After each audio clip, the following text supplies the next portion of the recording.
o Comitê de Direitos Humanos da ONU está se reunindo nessa semana e nas próximas semanas.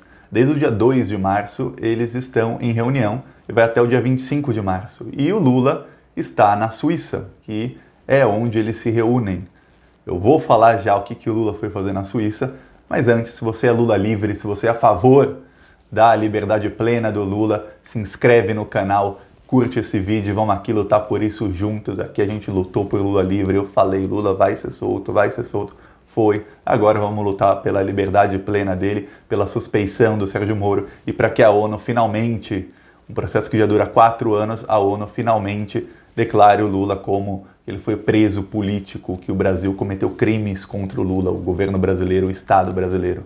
Agora vamos falar, se você já se inscreveu no canal, já curtiu o vídeo, vamos falar agora sobre o Lula na Suíça. Lula chegou na Suíça nessa quinta-feira à noite, e já era noite na Suíça, era comecinho da tarde aqui no Brasil, e ele vai, na sexta-feira e nos próximos dias, pressionar os membros do Comitê da ONU para que julguem rapidamente o processo dele. Por quê? Porque o Lula já tem 74 anos, o processo dele está na ONU desde 2016, então são 4 anos para alguém que tem mais de 70 anos ficar esperando a resolução de um processo.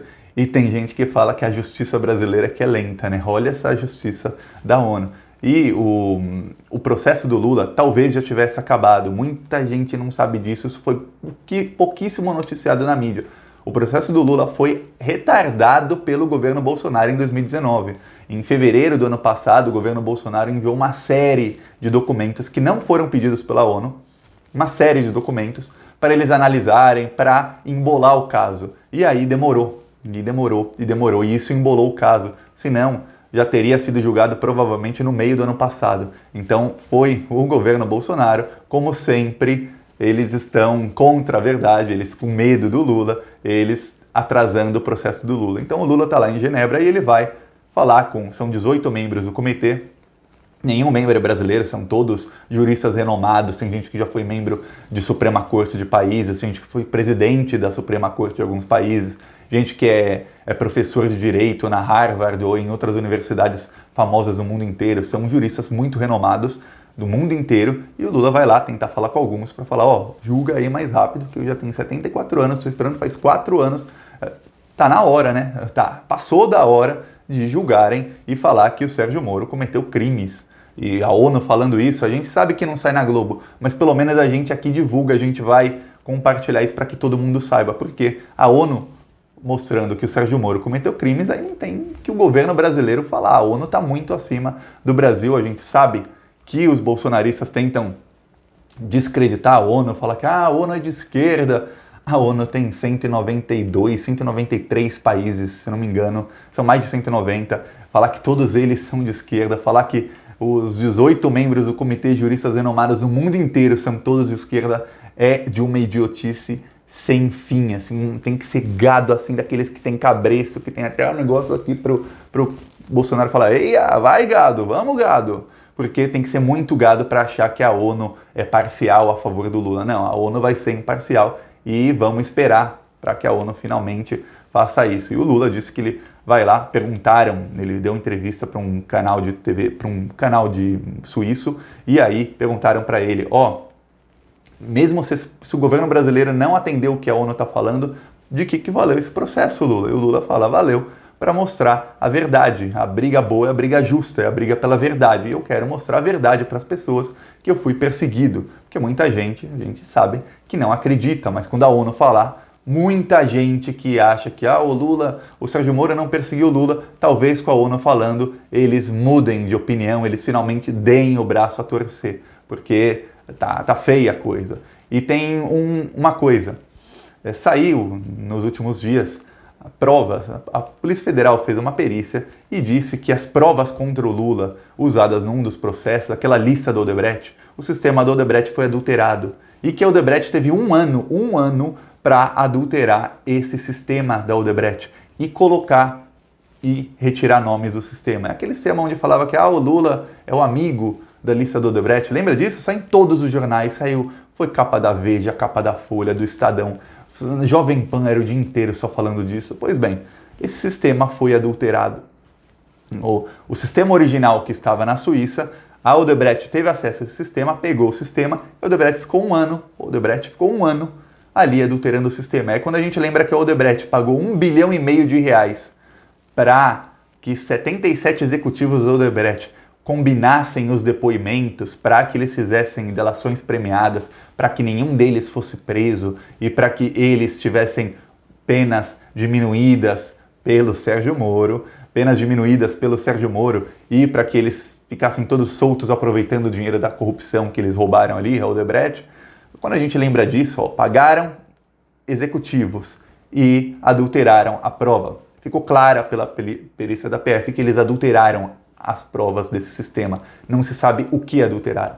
E aí, o Requião falou, Lula, você está na Suíça, peça ao Ministério Público da Suíça o documento original, o sistema original. Como você parte no processo, eles poderiam te entregar isso. Aí eu pensei, caramba, olha onde o Brasil chegou. E até eu estava numa live ontem no canal do Rogério Anitabliano, ele falou, não, mas os outros réus que estão nesse sistema também podem pedir para o Ministério Público da Suíça. E aí tem uma coisa que quase ninguém pensou nisso, nem o Requião, que é um senador já experiente, ninguém pensou nisso. Gente, quem adicionou uma prova ilegal ao processo foi o procurador. Na justiça, o ônus da prova, ônus é o contrário de bônus, para quem não sabe, é uma desvantagem, é uma desvantagem. A desvantagem de ter que provar algo é de quem faz a acusação. Okay? A partir do momento em que a procuradoria, ou seja, o procurador é quem está acusando, a partir do momento que o acusador coloca uma prova ilegal, uma prova que foi adulterada no processo, essa prova em qualquer país onde as instituições funcionem tem que ser posta de lado e tem que ser anulada. É isso que o Lula está brigando, já entrou no STF e o STF vai decidir em algum momento se essa prova será anulada ou não. Não cabe ao réu, ou seja, ao acusado, ao Lula, ele ir lá buscar a prova. Quem tem que buscar a prova são os procuradores, que é quem está acusando. O Lula não tem que buscar prova nenhuma. Quem tem que buscar prova é quem acusa, porque se você acusa alguém de algo, você tem que provar a sua acusação. Se você dá uma prova ilegal e a sua prova aí tem que esperar o STF eliminar essa prova, aí os procuradores têm que ir lá na Suíça pedir o sistema sem ser adulterado, o sistema original, porque já foi provado que foi adulterado o sistema do Odebrecht. O fato de que os procuradores de Curitiba não se pronunciam sobre isso, o fato de que eles não falam e de que eles não vão, eles poderiam se antecipar e eles irem até o Ministério Público da Suíça e falar, ok, me envia direto o sistema do Odebrecht e vamos aqui provar que está o nome do Lula ali para vocês pararem e calarem a boca. Eles não fazem. O fato de que eles não fazem isso prova muita coisa. O Lula não tem que ir lá fazer isso. Se o Lula fizer isso, a gente está invertendo a justiça. Isso prova que a gente não está com instituições que funcionam, a gente não está no Estado Democrático de Direito, porque o Estado Democrático de Direito funciona assim.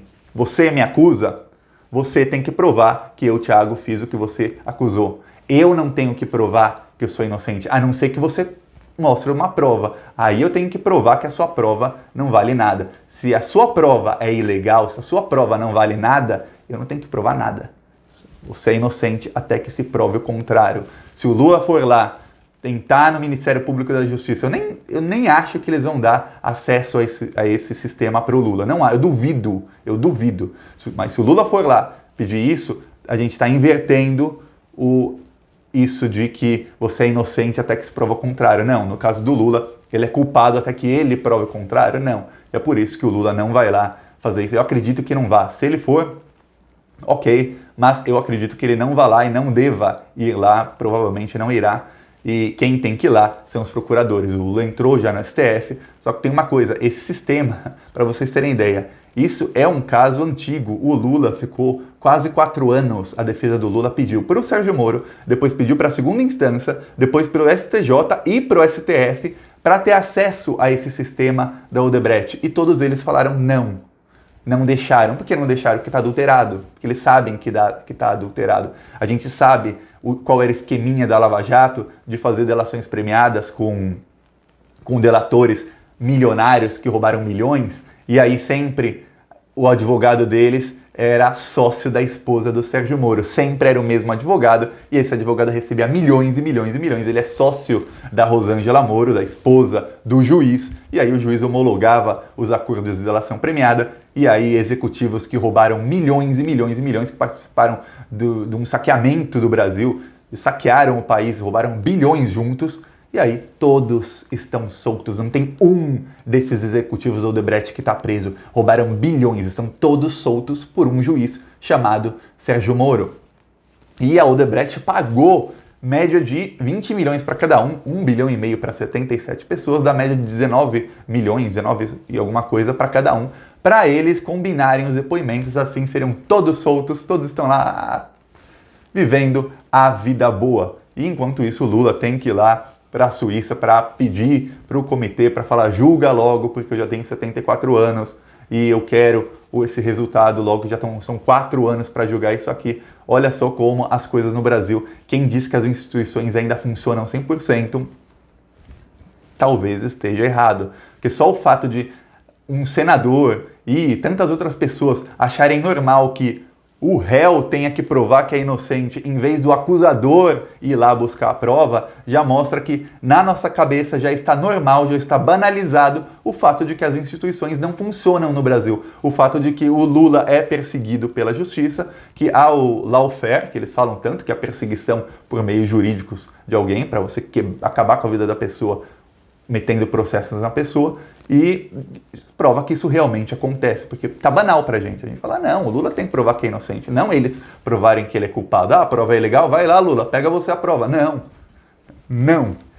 Repetir, eles têm que ir lá pegar a prova, porque a prova é ilegal. O que acontece, que é a coisa, é que...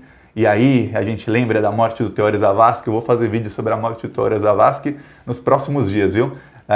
É que o relator da Lava Jato no STF é o ministro Edson Fachin. Lembram? A Raul, o Fachin é nosso. Quem pegou essa prova adulterada foi o Deltan Dallagnol, que foi ele quem proferiu a frase a Raul, o Fachin é nosso. Ele pegou a prova adulterada do Odebrecht, ele é que finge que essa prova não está adulterada e que diz que não tem problema se tiver. É ele, é Deltan Dallagnol, chefe da força-tarefa da Lava Jato, e o Januário Paludo lá, que, segundo a PF, recebia a propina de um outro doleiro. Pois bem, eles pegaram essa prova, o Fachin, aliado deles, virou o relator da Lava Jato, porque o Teório Zavascki, que jamais deixaria isso acontecer. Com o Teório Zavascki vivo, a gente sabe que o Lula jamais seria preso, jamais. Isso não aconteceria, nada do que aconteceu aconteceria com o Teório Zavascki vivo.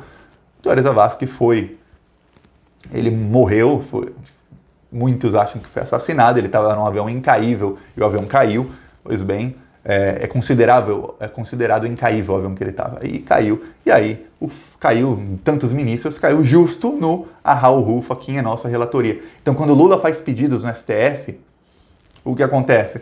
Cai no relator. Quem é o relator da Lava Jato? Fachin.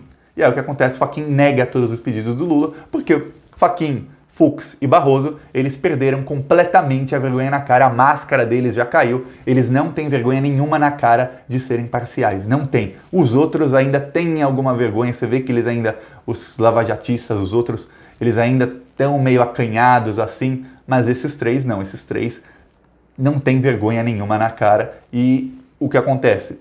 Se decide em plenário, o Lula ganha. Qualquer decisão, ele ganha. Se é uma decisão monocrática, ou seja, decisão apenas do relator, aí o Lula perde porque o relator, Raul, o Fachin é nosso. Nesse caso, o nosso é dele, do Deltan Dallagnol. O Fachin pertence ao Deltan Dallagnol. Tudo que ele faz é alinhado com o Deltan Dallagnol, com o Sérgio Moro e com essa corja bandida da Lava Jato. Então, vamos esperar os próximos desdobramentos. A gente espera. O Celso de Mello volta no dia 19 de março. Por que isso é importante?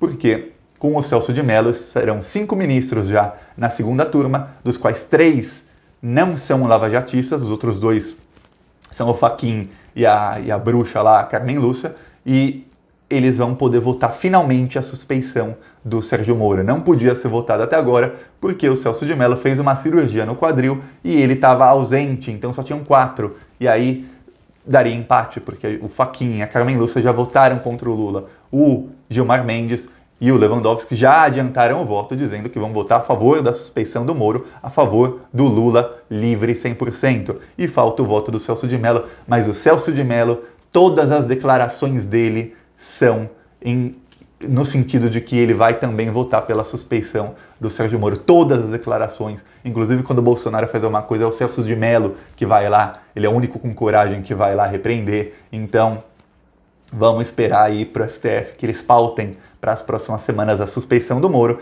e que a ONU, se não nesse encontro de março, o próximo encontro vai ser entre 19 de junho e 12 de julho, se eu não me engano.